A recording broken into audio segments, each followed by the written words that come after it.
Hello लोगोफोर माब्रै दङ? दिनै जोङो मोनसे ससियेल मिडियानि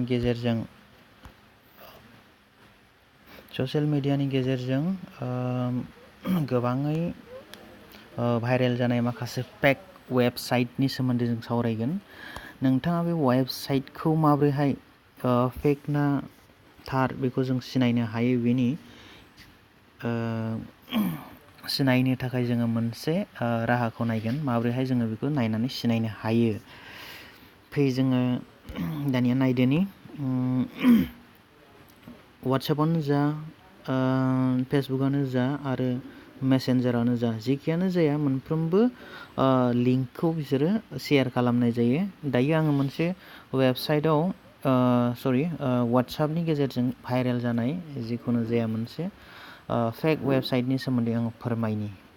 बेवहाय दङ गुबुना गुबुन शेयार खालामदों, थेवब्लाबो आङो बिथांनि शेयार खालामनाय मोनसे प्रधान मन्त्रि फ्रि सलार पेनेलनि सोमोन्दै आङो फोरमायनो सानदों। बेवहाय बे वेबसाइटखौ नायनानै जोङो बोरैहाय अरिजिनेल गभर्नमेन्टनि वेबसाइट ना बियो सासे ब्लगारजों सामलायजानाय वेबसाइट, जों बेखौ सिनायनो हागोन। दा बेवहाय जोङो बेवहाय होनाय दङ प्रधान मन्त्रि फ्रि सलार पेनेल योजनानो। बेवहाय बुंदों फ्री में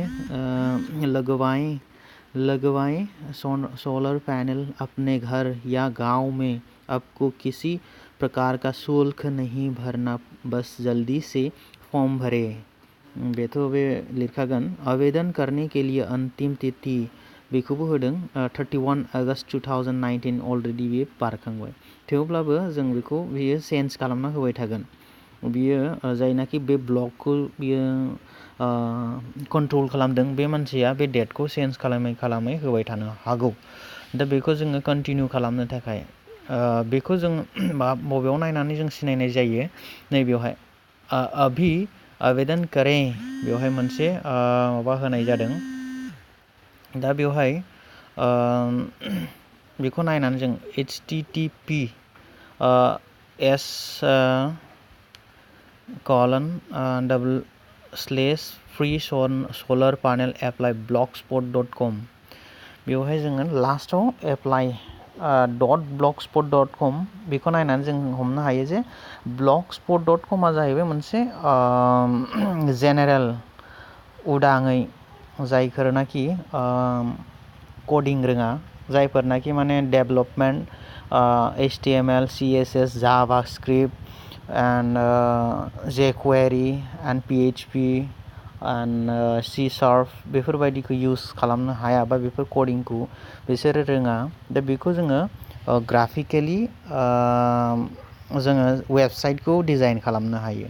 बेवहाय सोरबा माने कडिं रोंलायनांगौनि गोनांथि गैया। बेखौ जोङो कडिं रोङाब्लाबो बेखौ जोङो बाय डिफल्ट जोङो ग्राफिकेलि माने ड्राग एन्ड ड्रपजों जोङो बे माने वेबसाइटखौ बानायनो हायो, बेबो फ्रियाव। दा बेखौ जोङो नायनि blogspot.com आव जोङो बेखौ थांनानै नायगोन। बेयो जाहैबाय मोनसे वेबसाइट बानायनायनि मोनसे प्लेटफर्म blogspot.com आ। बेवहाय नोंथाङाबो आंबो जों रावबो कडिं बा गोथौ गियान गैयाब्लाबो जों बेखौ इउज खालामनायनि गेजेरजों ड्राग एन्ड ड्रपनि गेजेरजों जों बेखौ वेबसाइटखौ बानायनो हानाय जायो। जोङो दानिया नायनि सलार पेनेलनि सिङाव। दा बेवहाय जों नायगोन मोनफ्रोमबो माबाखौ होनाय जादों। बेवहाय बेखौ मानो होनाय जायो बिसोरो नैबेवहाय बिनि वेबसाइटआव बेसेबां मानसिफ्रा माने बेवहाय भिजिट खालामदों, जेसेबां भिजिट खालामो एसेबां बिनि प्रफिट जायो। बियो बेवहाय मा लागायदों, गुगल एडसेन्स लागायनाय दङ एड्सफोरनि थाखाय, बायदिसिना बेफोरनि थाखाय, बा गावनि वेबसाइटखौ रेंकिं खालामनो थाखाय बियो बे नंखाय नैबे इनफरमेसनखौ होनायनि बियो गोबां वेबसाइट आरो माखासे ससियेल मिडियाफोरनि गेजेरजों बेखौ शेयार खालामो। दा बेवहाय नोङो इन्टार योर नेम दं, कन्टेक्ट नाम्बार्स दं, सेलेक्ट योर स्टेट बायदिसिना बेफोरबायदि दं। बेफोरो जेबो जाया, बेयो जास्ट अनलि फर योर माने नोंथांखौ थगायनो बा नोंथांखौ ओरैनो माने टाइम नस्थ' खालामनो थाखायसो बेखौ बानायनाय जादों।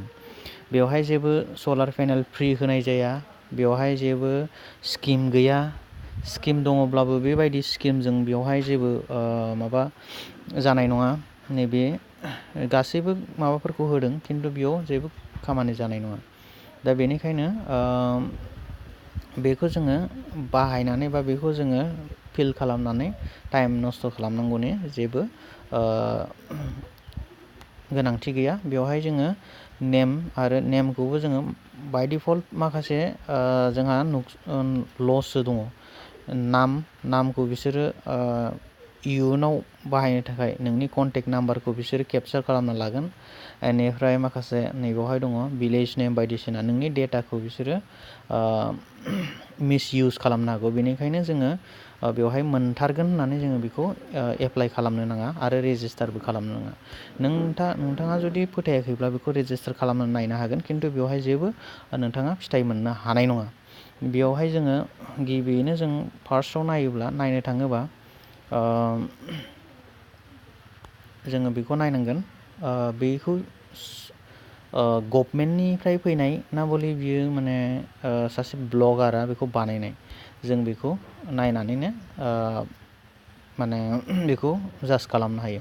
बेवहाय जों डाइरेक्ट नुखायो बेवहाय https www जेबो गैया बेवहाय फ्रि सलार पेनेल एप्लाइ बेथ' खिनियानो दं, खिन्थु .blogspot.com बियो माने वेबसाइट बानायग्रा मोनसे प्लेटफर्म जेरावनाखि जोङो फ्रि वेबसाइट बानायनो हानाय जायो। बेखिनि बेनिफ्राय आरो बेबायदिनो मोनसे दंबावो 1 2 3 साइट, नैबे बेयाव दङ।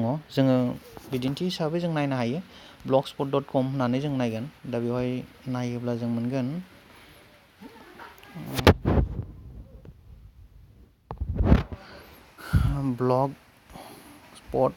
blogspot.com गावनो गाव फैखागोन। blogger.com नैबेवहाय दङ क्रिएट बिउटिफुल, नोंथाङाबो नायनो हागोन।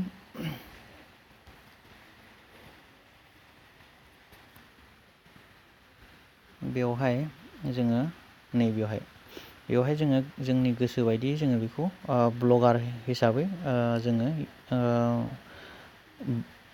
ब्लग बा मोनफ्रोमबो ब्लगखौ सालायनो थाखाय बा मोनफ्रोमबो वेबसाइट बानायनो थाखाय जोङो बेवहाय इउस खालामनो हायो। बेखौ इउस खालामनानै बावहाय आंहा अलरेडि ब्लग दंखायो मोनसे, जिथुनाखि नैबाव गामियारि सोलोंसालिनि मोनसे ब्लग बानायदोंमोन।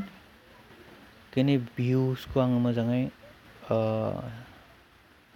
इउस खालामनाय जायाखै, मोजाङै बाहायनाय जायाखै।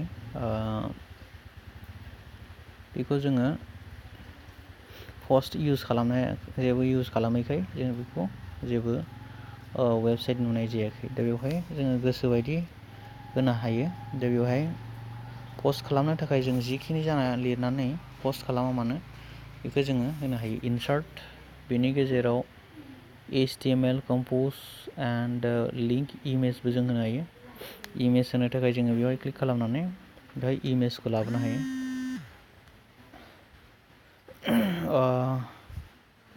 फाइल आपल'ड खालामनोबा फाइल थांनानै जि माबा दङ डाउनलड्सआव नाङा, नैबेवहाय DCM जिथुनाखि आं मोनसे इउस खालामगोन। आपल'डिं जागासिनो, फाइला एसे गिदिर, दा बेवहाय आपल'डिं जानाय जों बेखौ नुनो मोनगोन। आपल'डिं